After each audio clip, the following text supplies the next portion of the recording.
এহসাস মাদ্রাসা ও এতিমখানা আমাদের সবার আশা, বিশ্বাস, ভালোবাসা ও স্বপ্নের জায়গা। এই স্বপ্নগুলো কি আমাদের ব্যক্তিগত? না, না। এই স্বপ্নগুলো আমাদের আত্মিক এবং আমাদের রাসূল সাল্লাল্লাহু আলাইহি ওয়া আলিহি ওয়াসাল্লামের উম্মতের মুক্তির জন্য। ইনশাআল্লাহ আল্লাহ পাক দয়া করলে খুব দ্রুত আমরা বাউন্ডারি বাকি কাজগুলো করতে সক্ষম হব ইনশাআল্লাহ। প্রয়োজন আরো ৩ ট্রাক ইট ও ৫০ বস্তা সিমেন্ট। তাহলেই ইনশাআল্লাহ সম্পূর্ণ হয়ে যাবে আমাদের বাউন্ডারির কাজ।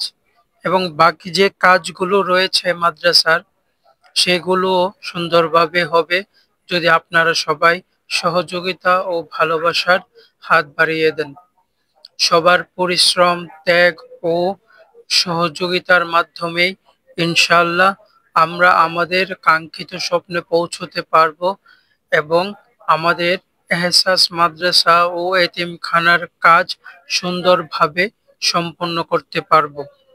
সবার দোয়া ও ভালোবাসা চাই এই কাজটুকু সম্পন্ন করার জন্য। সবার দাওয়াত রইল, সবাই আসবেন এবং আমাদের সবার প্রিয় প্রতিষ্ঠান এহসাস মাদ্রাসা ও এতিমখানা ঘুরে দেখে যাবেন এবং দোয়া দিয়ে যাবেন।